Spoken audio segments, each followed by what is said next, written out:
Hello, I'm Katie, and this is Stepmum Space, the judgment-free zone where we talk candidly about the fairy tales and scary tales of stepmum life. So whether you've been a stepmum for years, you're just starting out, or you want to understand the stepmum in your life a little bit better, this is the place for you. Hello everybody, Stepmum Space is back. I have missed this podcast so much and I am so excited to bring Series 6 to you. This series is crammed with stories which are uplifting, heartbreaking and everything in between.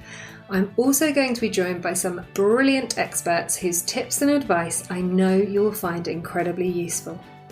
And I have some rather exciting news about the podcast to share. Stepmum Space has been nominated for the Listener's Choice Award at the British Podcast Awards. Now, you lovely listeners know that this is a real labour of love for me and my husband and something we are so passionate about offering out to people.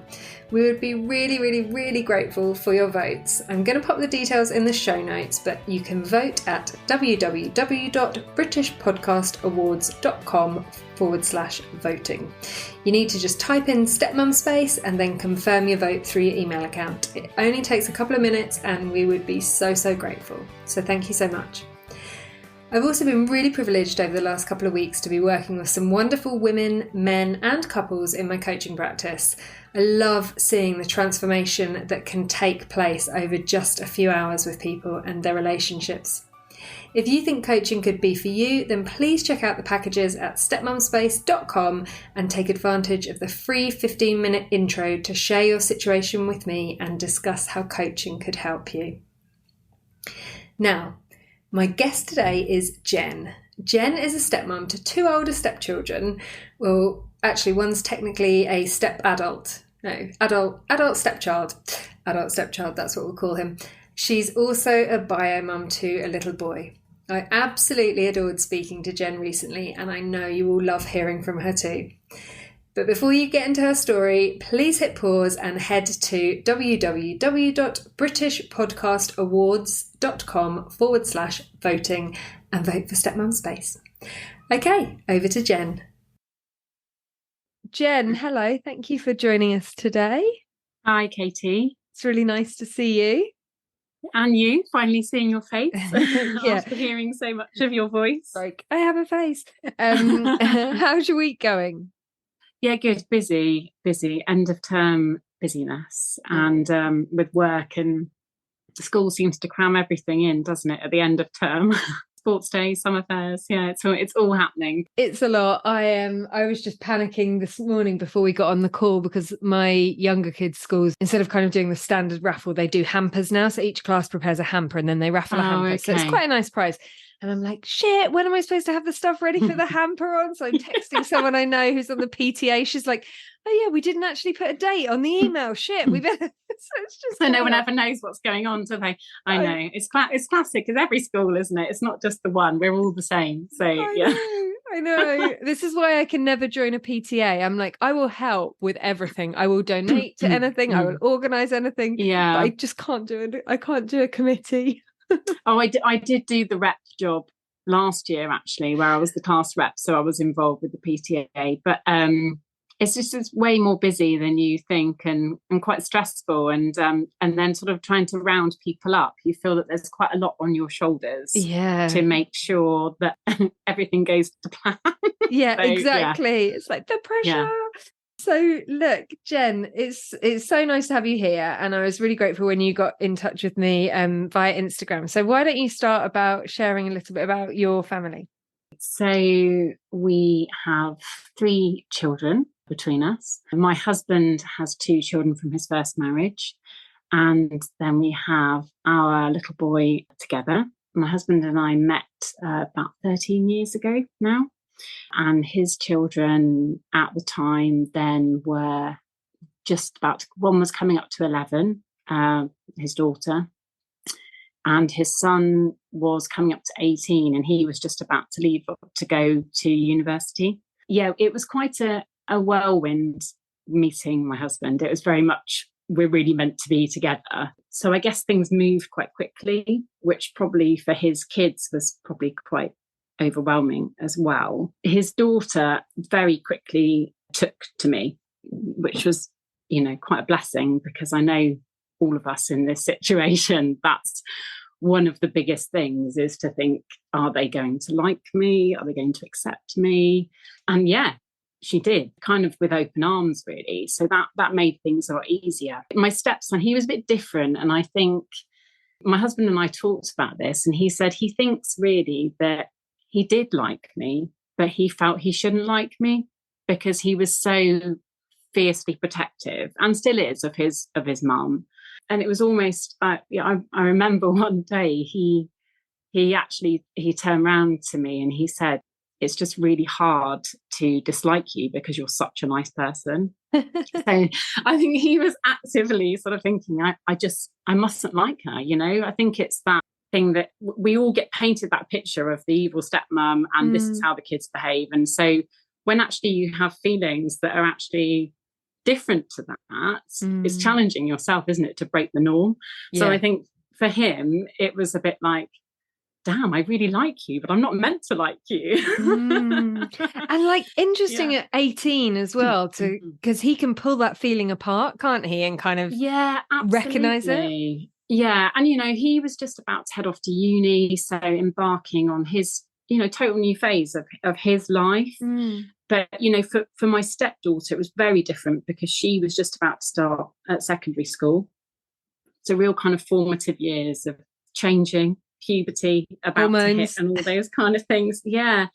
And I guess that the way that our dynamic is probably a bit different from a stepmom sense is that my husband had always been house husband. So his kids, when him and his ex separated, the kids stayed living with him full time. So when I did move in, I very quickly became a full-time mum. So a Monday to Friday role rather than a weekend role.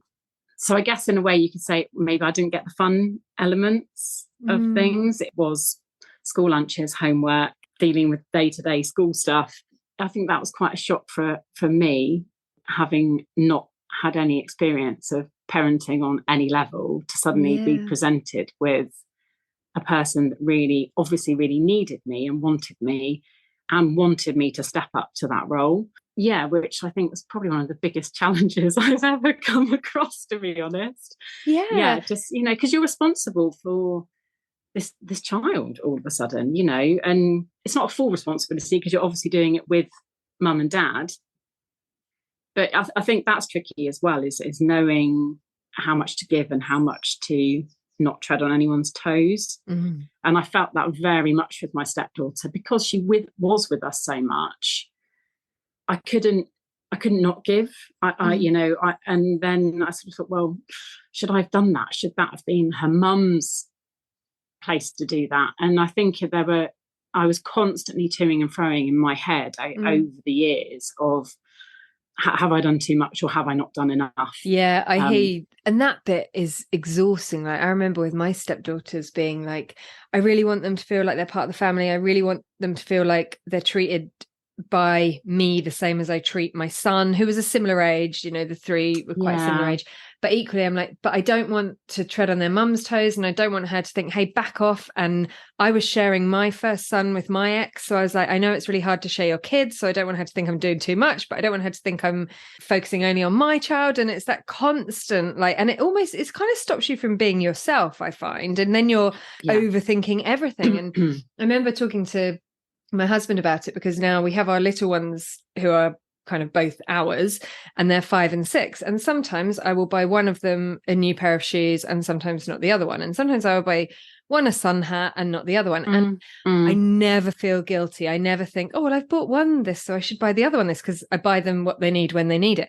But I remember with my stepkids, if I bought something for my biological son because he needed it, I don't know, for school or whatever, I'd be like, shit, I better buy it for them, like, even though they didn't need it. And we had so much stuff in our house, because I never wanted them to think like, oh, she always goes out and buys stuff for him, but she never buys stuff for us. And then we would have like these drawers of clothes and things that would just never get worn. But it's that constant, what am I doing? It does. It leads, to me, it led to so much anxiety as well. I mean, I've suffered with anxiety in the past, but this situation for me was a massive trigger to resurface that, because you're constantly just in this flux, aren't you? Like you're saying, do I, don't I?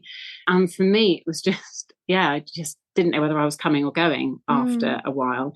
And like all of us, we embark on parenting not knowing what on earth's coming at us. Mm-hmm. But then when you're starting out as your first role as a stepmom, it's, for me, I mean, since having my son, I've realised the ease I have in the relationship with him of feeling comfortable to say what I need to say to him. There's no, I've always, and still to this day, I don't think I've said probably enough of how I felt about things to my stepchildren, because there's always that worry of, am I going to upset them? How are they going to react to it? Are they going to tell their mum about it? Am I then going to be the awful person? I've really, really noticed that since becoming biological mum. I guess it's an unconditional, isn't it? With your own kids that, you can kind of maybe talk it out a bit more. That's the situation I've been in anyway, as a step parent. And I feel that I do have a real closeness with my stepkids, definitely. And I know that they tell me stuff that they don't tell either of their parents.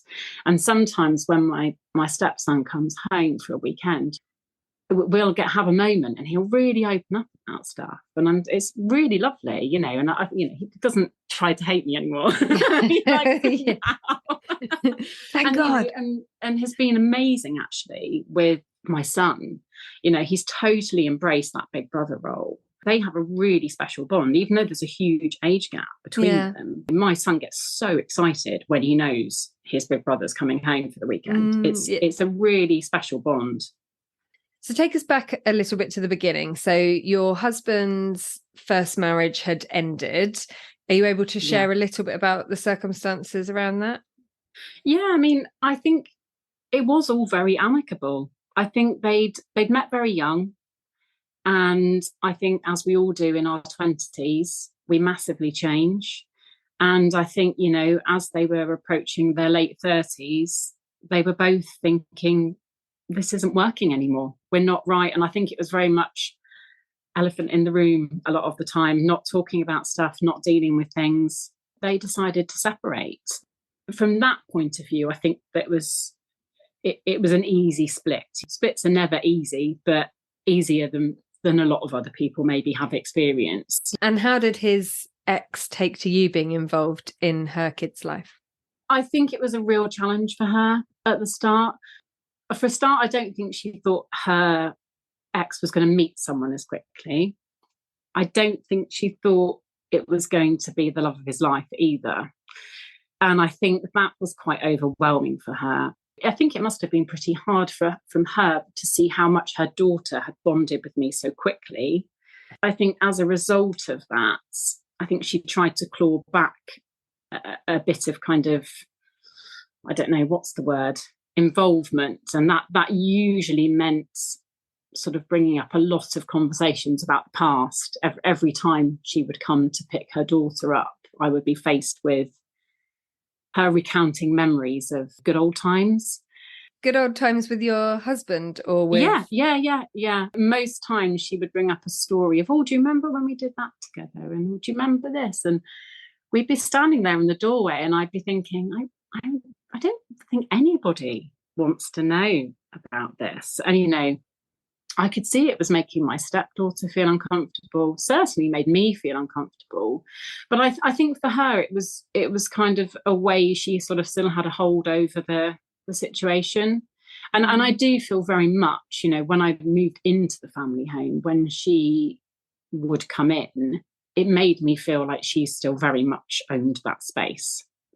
It didn't feel like my space for a very long time, actually. If we'd been able to do things differently, I would have loved to have set up a new home, but that wasn't possible, because you are very much walking into a house full of memories, and the photo albums are still in the corner, and everything kind of doesn't feel like it's changed. I really struggled with that, actually, really, really struggled. For about the first sort of 2 or 3 years, I'd have moments sometimes where I'd finish work and I'd think, I've got to go back. I've got to go back to the house. You know, I was totally in love with my husband. You know, we had an excellent relationship and still do, but it was everything surrounding it that just made me feel like home isn't my space. And I think probably his ex, I think she struggled with that as well, that I'd come in to that space. That was her home. And I think kind of still wanted to remind me of that from time to time as well, with the comments and things that she would make. It was tricky. Yeah, it's interesting. I haven't thought about it the other way. I can see for both sides actually how it's strange. And when I work with stepmoms in coaching who have moved into the family home, that's often something that comes up that we work through. But actually thinking about it from the ex's point of view, it still must be pretty hard for her as well, because you're almost sort of living her life. It's really unhealthy for both parts, I feel. I would try to make little changes in the house. Because, you know, things that I maybe wanted, like I went, bought some new cushions, and anything I did, any small thing I did, the kids would be like, why have we done that? Why's that changed? Even a small bit of paint on the wall. Oh, why have you changed the colour? I really like the old colour. And we had to get a new sofa because the sofa was falling apart. And I remember my stepson coming home and just, that sofa's just full of so many memories. And, Mum read to me on that sofa. And I was just, oh, God, no, making me feel so guilty. And then I just thought, but this is my home. This is my space. And I just couldn't claim it at all. And I think that did just lead to so much vulnerability and anxiety for me and I just didn't feel myself for years, because if you don't have an environment that you feel that is your fully safe space, it's really hard, isn't it, to let go and be you. Absolutely. You hear that a lot about people not feeling that home is their safe space, like regardless of whether they're in the previous family home or not. And I think it's just exacerbated when you are in that home, and can really connect with some of what you were saying about the kids not wanting you to get rid of stuff or change stuff. Absolutely. It's nothing personal, is it? But, there's so much personal stuff, I guess, attached to it all. Yeah. And then all the time you're thinking as well, I really don't want to upset kids. I really don't want to upset them. So maybe I'll just not do that. And then once again, I wasn't getting what I wanted or needed. I think that's been the running theme throughout my stepmom life, actually. And it's only this year that things have started to change, which is why I'm doing this with you, because I'm finally feeling confident to talk about how I felt about things, and also feeling more confident to speak up a bit more to my stepkids and say, actually, that doesn't work for me. They're old enough now. And I still feel, some friends have said to me, do you wish you'd done things differently? Do you wish you'd gone in and laid your law down a bit more and said, I'm doing this is what I want? And I said, I don't actually, because I think if I had have done, I think for my stepdaughter, it would have been too much for her. And I think she would have really struggled. I think it would have also led to a lot more arguments. And I think also biological mum would have kicked up a lot more fuss. I mean, that's meant that I've had to quiet myself for many, many years to make sure the family has flowed in the dynamic it has. But I think it's my time now to say, actually, you guys are all right. You're strong enough now. You're grown-ups. How can we make this family dynamic work a bit more so it favours me a bit more rather than just everyone else? And my husband's guilty of that as well. It's only been this year that he has really admitted that he didn't stick up for me. Sorry. Don't be sorry. Do you want to take 5 minutes? I'll be all right in a minute. Yeah. It's hard talking about this stuff. Yeah. The exact same thing happened this morning with my lady. Oh, really? It happens most of the time. I find it like when people talk about their stuff, like it's a lot, and you go back and you take yourself back into that moment, and almost saying it out loud again makes it all real again. Yeah, absolutely. And I think everyone that moves into any kind of family is navigating it for the first time. So I don't blame my husband for making the decisions he made. He was trying to protect his children. But, we have talked about the fact that when things were said that were maybe a bit hurtful towards me, I just wished he'd called his kids out on it, and he just didn't. And I think he would now. Actually, I think now that I'm making changes and moving forward with actually speaking up, he's definitely shown to me this year that enough is enough now. We need to make sure that I am okay in this dynamic as much as everyone else is. And that's 13 years. I know. It's exhausting when you think about it like that, because aside from all of those emotions, you're also trying to keep some children alive, aren't you? And make sure they turn into good humans, which they both have, and my son is on track too as well. So it's kind of like, hold on a minute, there's more than there's just so many layers, aren't there, of this dynamic. So many layers. Yeah, and I think that part about you not wanting to speak up about your needs is so common in any type of parenting. I mean, you mentioned you've got a biological son. Like, it's hard for a biological mother to say, like, well, actually, no, I'm gonna, get a babysitter for my kids and go out to my music lesson or to the pub with my friends or whatever. Like, all of it's hard. But then you lay in the stepmom guilt and like, well, hang on, is this okay? Society doesn't really tell me that this is okay. What, you're like, I know, there's no guidebook, is there? There isn't a guide. I mean, there's not for parenting, but there's a different layer of being a step parent, of just navigating it. I mean, it is, it's the hardest thing I've ever done, and still is on so many levels. What's going to be around the next corner? What's coming next? And you think, you kind of go into it thinking, oh, well, the kid, I remember when we were in our really, really rough spot, and I remember thinking, right, how many years until the kids are adults? And obviously now, like, things are so much better. But I'm also like, well, hang on, it doesn't end when they're 18 suddenly. Like, no.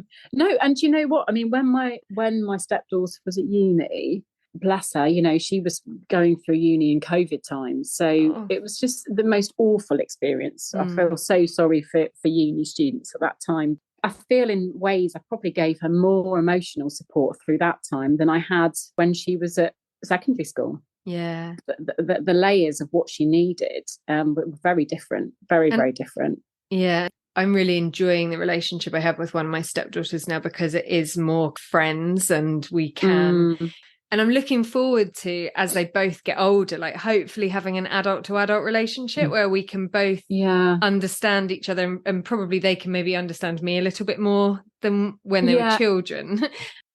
Take us back. So you've moved into this house, you're kind of changing bits and bobs that you can, and it's kind of causing these upsets. Your stepson's gone off to university. You haven't yet had your biological son, and you're parenting your stepdaughter Monday to Friday. Tell us a bit about how that was. I'd always wanted to have kids. So I did naturally fall into the role of being a mum.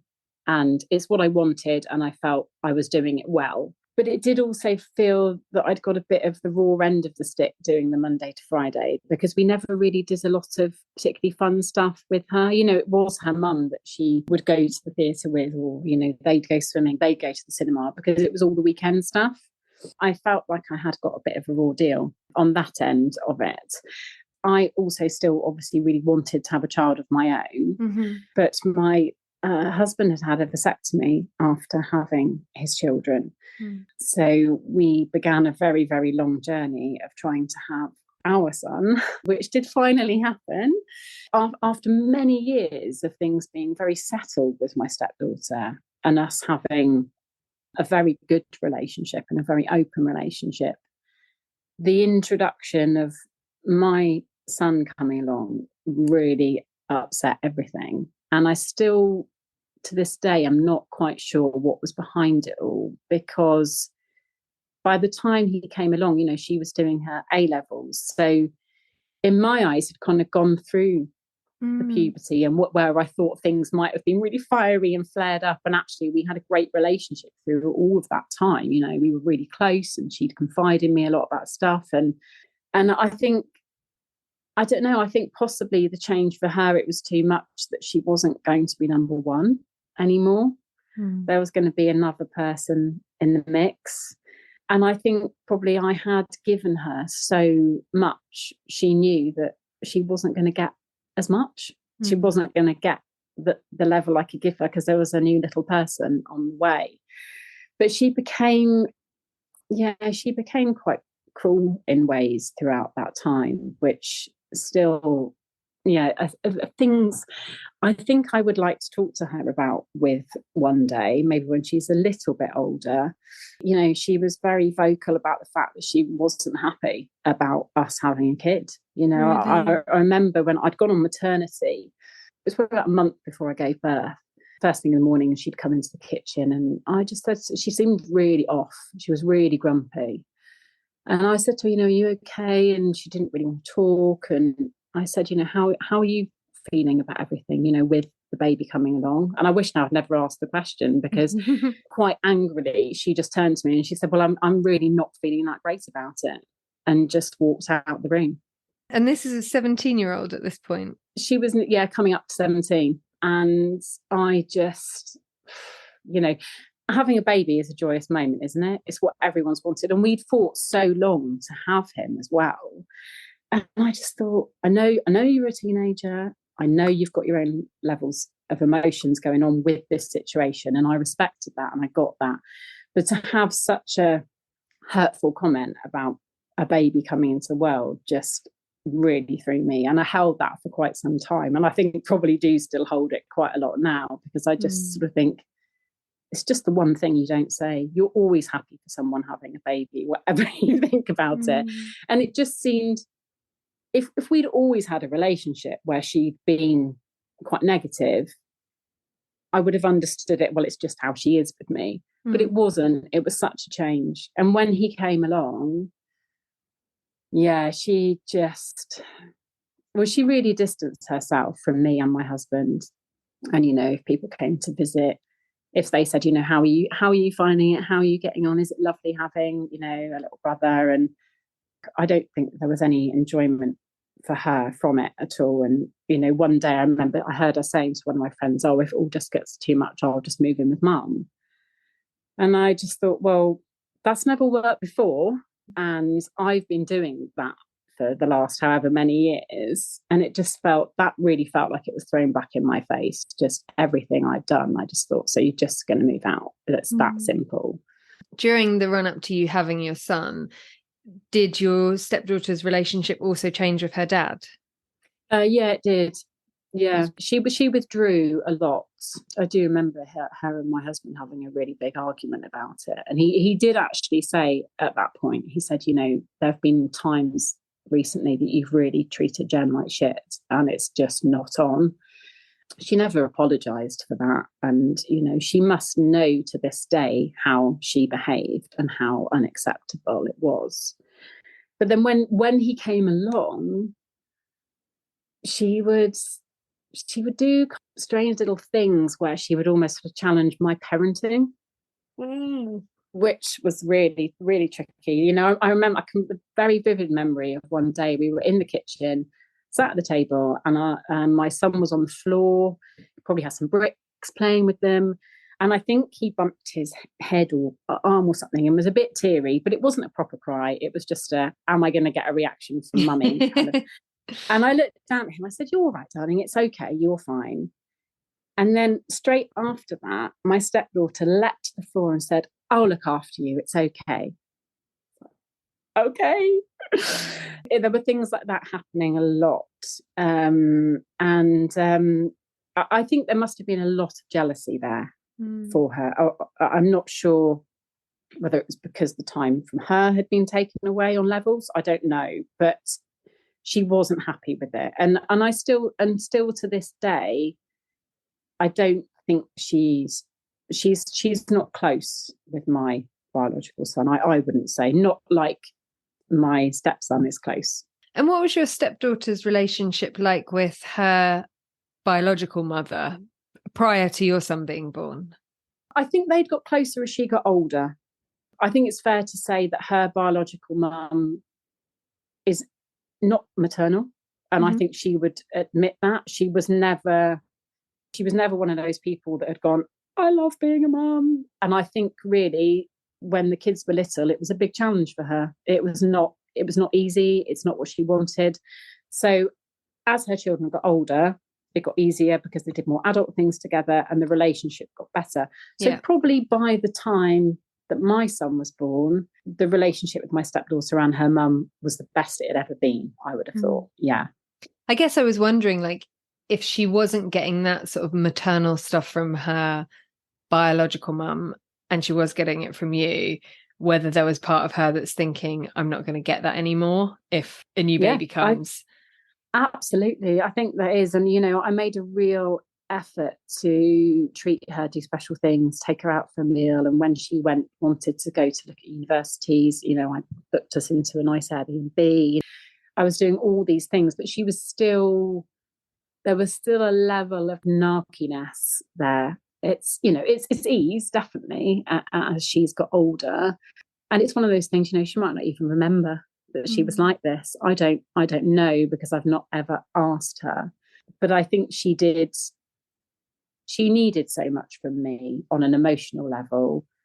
And yeah, she knew she wasn't going to be able to access that as much when another person was there. And that was a big thing for her. I think she will admit herself, she comes to me for emotional support. She goes to her mum for practical and financial support.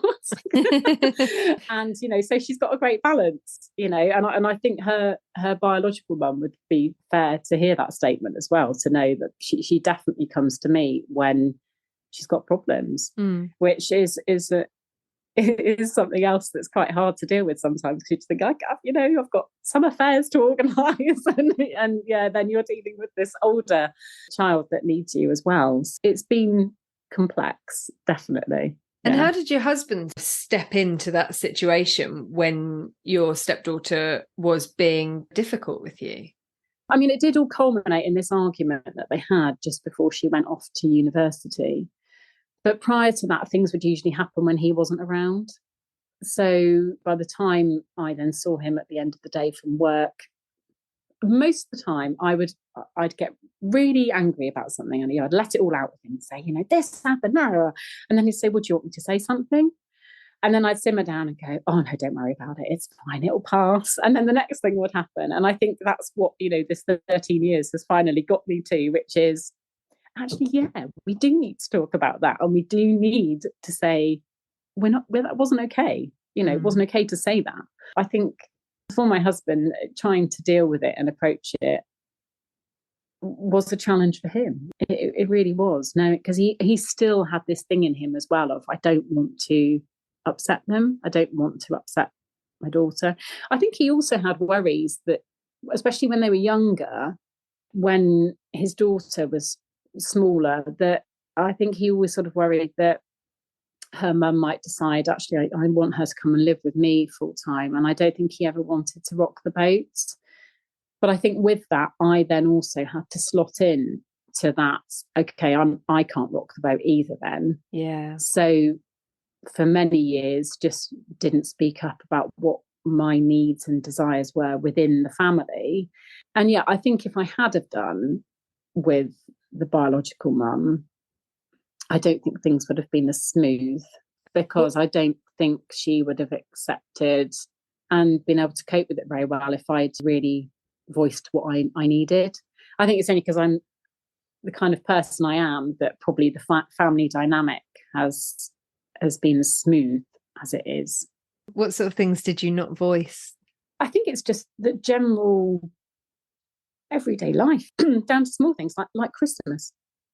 None of my family traditions were ever included in anything. I just joined this family, did everything they wanted to do. No one ever once said to me, you know, what did you do at Christmas, Jen, before you met us? I was just sat in a box waiting to come out until I met you guys. And then, yeah, I'm going to start my life with you. I remember one year, actually, I think my stepson had been at uni for about a year, and he'd come home and we were decorating the tree. Well, the kids were decorating the tree. And I was sat there and he just said to me, are you going to help? Are you helping decorate the tree? And I said, no, it's fine. I said, you do it. Because once again, I was like, do I decorate the tree? Do I get involved with this? Is this a family thing? I don't know what's going on. He actually responded, he just said, okay, well, don't be a part of this family then. Ouch. And that really hurt. And I thought, you know what? That laid the path for what happened, because it was basically, Jen, unless you adapt to us, none of us are going to adapt to you. So you've got to fit in. And that's what happened. So yeah, I went along with whatever was happening and how they did birthdays and how this happened and how Christmas happened and how holidays happened. And there was very little moment where I thought, well, what did I want in this situation? How did I want this to play out? When all that was happening around you, were you cognizant of the fact that it wasn't how you would have done it? Or did it just not even occur to you to think, we do meals out on my birthday, not celebrate in? Or yeah, I mean, I think for a while in the first few years, I didn't really think about it. I think your head's just so full with how am I fitting into this family and is everyone okay? That I didn't really think about it. So I've almost been a bit angry with myself, actually, as the years have gone. I'm just like, well, why didn't I say? Why didn't I speak up? What did I want? And actually, my husband has said this to me a bit more this year. He's like, well, what do you want to do then? If you don't want to do that, what do you want to do? I'm like, well, I don't know right now, but I know it's something else. It's just being included, basically. It's being included in the decision. And in the way that I step parented, I just went along with it, I think, because it was the easiest thing to do. It's tricky, really tricky. And it's funny, you remind me of something my husband says to me quite a lot. He's like, well, you never say what you want to do. And I'm like, honestly, it's because I'm like, if everyone else is happy, that's enough for me. Like, there's a lot of people here. But then you get to a point where you're like slightly, and it might be a silly thing. It might be, I don't know, you're all going to the beach and everyone wants to get fish and chips, but actually you're trying to eat a bit healthily. So you would have rather taken a picnic, just something really, really ridiculous, but you don't want to say it because you don't want everyone to be in a mood and be pissed off. So you go along and then you feel a bit resentful because you're eating these chips thinking, I don't want to eat these chips, but you kind of can't be angry with anyone because you kept your mouth shut. And so you're almost like your own worst enemy. It's always really small things as well, isn't it? And you think, well, if I say this, I'm just going to sound like the pettiest person ever if I bring this up now. And it's like, why are you moaning about chips? Yeah, exactly. I don't know, but it's really emotional. It's like, and it's funny because a lot of the women that I will work with in my coaching work will talk about the big meltdown moment because they hang on to so many things, and it's like the pressure builds and builds and builds, and there's no like let out a bit of the gas at the top like maybe you do in other parenting situations, and then suddenly it all comes out and everybody's a bit like, whoa, what the fuck is wrong with you? Yeah. And actually this is what has happened this year, but it did happen a bit back at Christmas. There was an upset where I basically did the steam let off. But then I actually went away with some of my closest friends a couple of months ago and ended up having a panic attack. And I think it is because I had taken myself away from the family and was in a situation with my friends who totally understood what I was going through. To start with, I didn't really know what was happening to me. And they were amazing and all held me and let me cry. And I was just like, everything was coming out, everything. And I just, after that said, I need to get some counselling. I need to start talking about how I am feeling in my family situation, because getting to that point is so unhealthy. And I think as stepmums, yeah, you're right, we are our own worst enemies. We naturally want to make sure everyone else's health and wellness seems to be okay, but we are so often the bottom of that list as parents, but as stepmums, I feel even more so.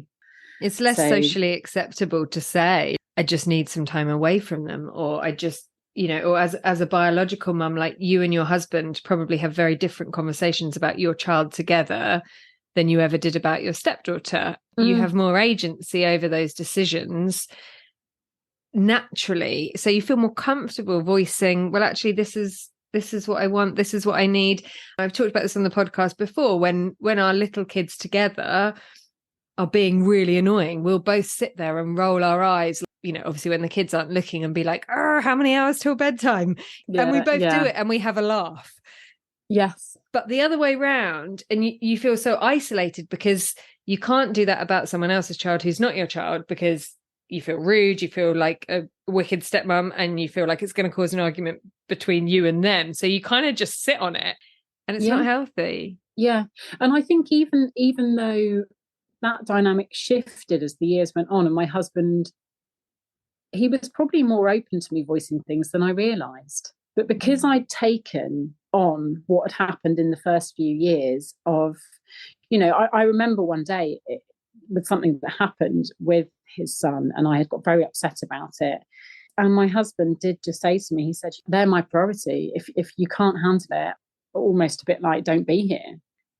Obviously that changed for him as the years went on, but in my head, that was still there all the time. That was my basis of all the decisions I was making was, oh, crikey, yeah, I just can't say. I can't say what I need, and I can't bring up that I'm upset, because if I do, I'm going to rock the boat. So it's been, it's quite liberating when you have that moment of feeling, actually, I am allowed to speak up. I have got a voice in this family. And my friends just been like, amazing. I am so glad you've got to this stage, because they've all been seeing it from watching it as it progresses. And none of them are step parents, so don't know what the vibe is like, but they know what I've been through as best as I can explain to them. And they are just so thrilled at the moment that they are saying, come on, Jen, this is your time. Everyone's behind you now. And I actually think my stepkids are as well. I've had conversations in recent months with my stepdaughter, and she put in a message to me once, a few months ago. She just said, I think this is your time to shine now, Jen. I was like, wow, okay, yeah, all right, okay, I'm going to do this then. So I think she's not under any illusion that things have been a big, easy ride for me anymore. I think she knows what's the challenges that I have faced. Yeah. So that's good. That's good that we're building on that, which will hopefully lead to me bringing up a bit more about the time, when she had such a hard time with her little brother coming along. I think it would be good to discuss that. And how old's her little brother now? He's 7. So yeah, so it's a big age gap. It is quite incredible, the bond they have. And it'd be really interesting to know how other families are with this. But the bond they have as siblings is very unique, and it's not like any other relationship that's going on in the family anywhere else. And when they are all together, there is a real closeness, there is a real connection there, and that's quite magical. It's really lovely to see it. Yeah, our little ones, they adore their older siblings, and they have a different relationship with each of them, because my son from my first marriage and my 2 stepdaughters are all with us different amounts of times. So the relationships are different, but there is so much love. And this morning I said to my daughter about her big sister, oh, she's coming at the weekend. And my 5-year-old's like, how many sleeps? And like, I tell her, and she's it's like, lovely, isn't yes, get in. Yeah. It is adorable. So I'm just interested, when you said, you had this turning point and you thought, this is my moment, was that triggered by when you went away and had the panic attack, or was that triggered by something else? I think it was triggered by what happened at Christmas. There was an incident that I won't go into. It led to me, I basically spoke up. I spoke up in the situation. I think it really shocked my husband and my stepdaughter. That was the breakthrough. And I just said, I have done so much for this family. I'm just not having this anymore. I need to have my feelings and my voice heard. So that then led to conversations with my husband. It then led to conversations with him, having a conversation with his daughter. A lot of stuff came out. And it was from that moment that I think he sort of said, I've always known how much you've given, but didn't realise just how much it had impacted me. And I think that's the thing. I know for me personally, I'm very, very good at just maintaining this. I have got everything together. even my stepdaughter has said to me at times, she's like, I've always got your shit together, always. She's like, I don't ever remember a moment where you were like angry or whatever. And I'm just thinking, oh, how did I do this? How did I keep going? I think for both my husband and my stepdaughter, it was a moment of, hold on a minute, we need to listen. We need to listen here. So that's gone forward throughout this year. And I've had, these conversations with my stepdaughter via text and stuff, and things have come out and we've talked about stuff. And yeah, my husband is just totally on board with just like, whatever you need to do, I'm behind you. If you need to say something, I've got you. I'm totally there. And that is just like, oh, okay, brilliant. But he's in a safer space as well. And he admits, he says, I know what I did was wrong. I know I should have picked the kids up when they were mean. I know I should have said stuff. And he said, but I was scared. I was worried about how the divorce was impacting them. What was I doing to my kids? I brought this new lady into their lives. And he said he didn't know what he was doing either. And it definitely didn't come from a place of malice. It was just lots of people living together that didn't know what to do for the best, really. Yeah. As little support as there is for stepmums, for men in that situation, there's even less. And dads, in my experience, because I work with dads in coaching as well, they talk about even less stuff openly. And what commonly they will just say is they just want everybody to be happy. They're stuck in the middle. They can see it all going on around them, but they don't know what to do, so they do nothing. And actually, that's kind of almost the least helpful thing. Absolutely. It has been a real journey for my husband, so much so that he's gone from being this man who just didn't deal with emotion. And, in the beginning, I'm a very emotional person. Talk about try and get everything out. And that in the first few years of our relationship was a big, okay, we are not lining up on this. He's done training in counselling and is moving forward on a journey with that, and has been volunteering with counselling young people. The change in him, and he says to me, he says, this is down to you, Jen. You've changed my outlook on how to approach things and how to be with people. And I do feel that's one thing that I can take from being in this family, is that I think I've taught a lot of them, all of them, how to interact with each other better and be more open. I mean, my stepdaughter still says to me sometimes, she's like, do you remember when the first few months of being in her life, she said to me, I came home from school one day and you said to me, oh, how was your day? And something had happened, someone had fallen out or something, and it probably impacted her a bit. And I said, and how did that make you feel? And she said to me, she was like, do you know what? I think you were one of the first people in my life to ask me how I'd felt about a situation, which really shocked me, because my family are just, how are you feeling about that? Whereas for them, they weren't that kind of family.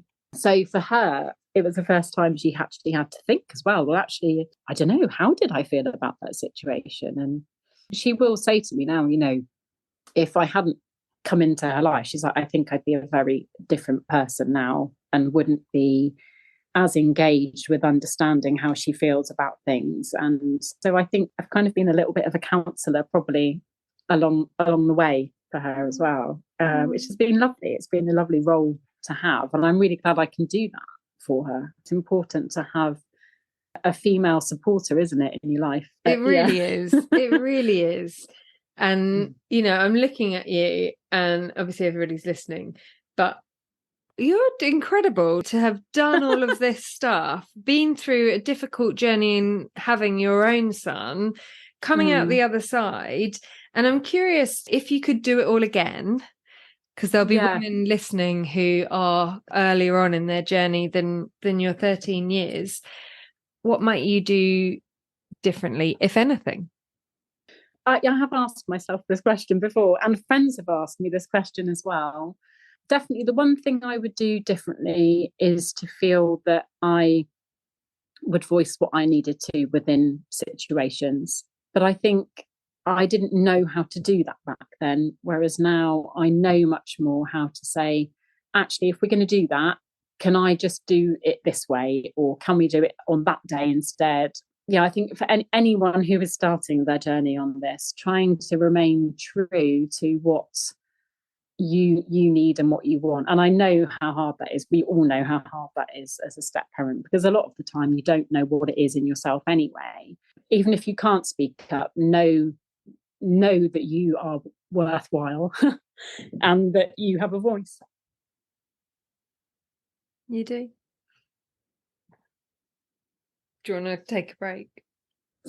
No, I think I'm okay. It's just it's just saying it out loud, isn't it? It's it's huge. It's just such a massive thing to undertake.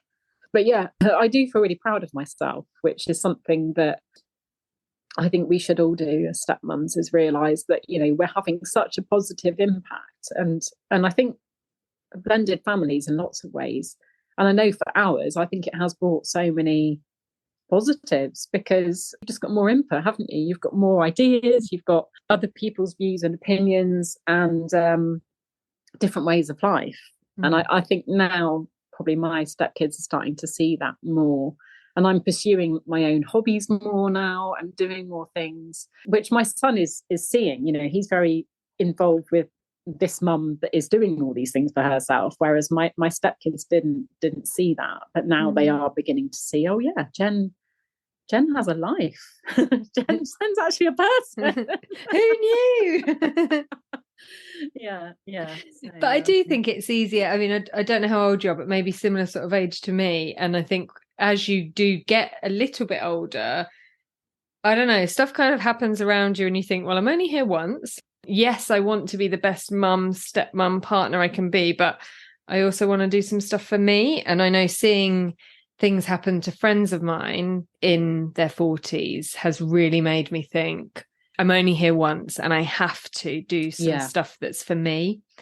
And that's okay, by the way. And actually, like my eldest son, he loves it. He'll be like, oh, Mum, have you met any interesting people on the podcast recently? And this, that, and the other, and takes an interest. And I think, oh, I love that. I'm sort of moving into mid-40s now. And definitely the last couple of years, there's been that real sort of surge in my own power, I guess, to say, actually, come on. But it's, when I went into being a stepmom, I was just about to turn 31. So it was still really young. And I was also becoming a stepmom to a nearly 18-year-old. There wasn't a huge age gap there. I do wonder if it had been different, if things would have been different if they'd been much little children, and how that dynamic would have played out. I didn't have a clue, as none of us do. So look, thank you so much for chatting today. Thank you. I know there'll be kind of a lot of people listening who'll be so grateful to you for sharing your story as somebody who's done 13 years.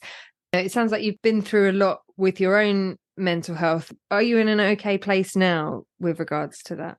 Yes, so much better. And I'm having some counselling to discuss specifically stepfamily life, because I've had counselling in the past for other things that I've found incredibly beneficial, but never once been to counselling where I can talk about the family dynamic. I think that's so important and is really helping and really beneficial. I feel that I am in the best place I have been for many, many years now. And I think, as difficult it is having a panic attack, and when things get to that point, sometimes it needs to get to that. It needs to escalate to that before you actually go, hold on a minute, I've really got to take stock here. I've got to look at this and I've got to do something about it, because life's busy, isn't it? And it's easy to brush over things and go, oh, it's just me being over dramatic, or I just get a bit worried before they come. And then the big thing happens and you're like, shit, no, this isn't okay. And I do need to do something. So I guess for anyone listening who's noticing that things are not okay, take stock now and try and do something now. And let's not let ourselves get to rock bottom before we realize we're worth taking care of. Yeah, absolutely. I think that's it, isn't it? It is so important. Know that you're worth it. Like, you're entering this family, but that doesn't mean that you have to just slot in with them. And it's okay to say, well, what can I bring? Or when I was a kid, my family did this. Maybe we could do this. Maybe we could create our own traditions that take some of what the kids have previously, but also some of what you've got. And I'm sure you're doing that with your own son now. Yeah, and that, I think that is the difference, is that because I didn't have children moving into it, it was easy for me just to adopt their traditions and do whatever they did, because I didn't have my own children to have to consider in this new situation. So I guess that was probably what was such a tricky thing about my husband and I then finally having a child, was because we were bringing that new situation into it. There were going to be requests of, well, actually, can we do this on this birthday, or can we do this at this Christmas? It was going to change it. My husband and I have talked about that, actually, how things maybe would have been if I'd have had children and brought them into it as well. And I have actually said to him, I think it would have been a nightmare.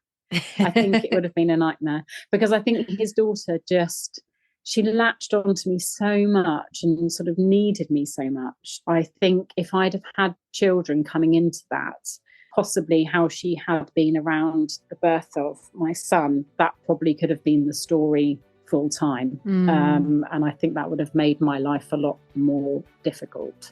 I know it's all, speculation, but knowing on how she was at that time with accepting someone new, I don't think it would have been an easy ride for her. Yeah. Well, and it sounds like it hasn't been an easy ride for you, but you've come out the end, and I'm thrilled that it's Jen's time to shine. Yeah. So look, thank you so much for talking to me today. I've really, really enjoyed it. It's been great. Yeah, really great. A roller coaster of emotions, it's felt like, but really, really good to talk and connect with another stepmum, and hopefully lots of other stepmums out there as well. Definitely. Thank you so much, Jen. Oh, thank you, Katie. Oh, what a woman. I absolutely loved that chat, and I was moved to tears on more than one occasion with Jen. I really, really hope there was something that you could connect with and take with you back into your own world. In that chat, you'll have heard Jen talk about the importance of talking through your stepfamily issues in a safe space. We all need that, and I can't tell you how important it is to work with a professional who understands stepfamilies. If you'd like to book a one-to-one or couples coaching session with me, please head to www.stepmumspace.com, where you can find out more, or message directly on Instagram at stepmumspace. I'm not going to be taking on new clients in August, so September dates will fill up fast, so get in touch now and don't miss out. I've also opened up another date for the signature online Stepmum Space workshop, where you can meet others in a safe space and share experiences, learn new tools and techniques to help you on your stepmum journey. There's more on the website, and you can book there as well. So head to stepmumspace.com and click workshops. So I hope you've enjoyed this first episode of Series 6. If you have, then please do rate or review wherever you get your podcasts. It really helps other women find us. And as you know, I'm so passionate about offering that support. If you've got a story to share, please get in touch with me via the website stepmumspace.com or on the socials at stepmumspace. I'll be back next week with another new story. See you next time.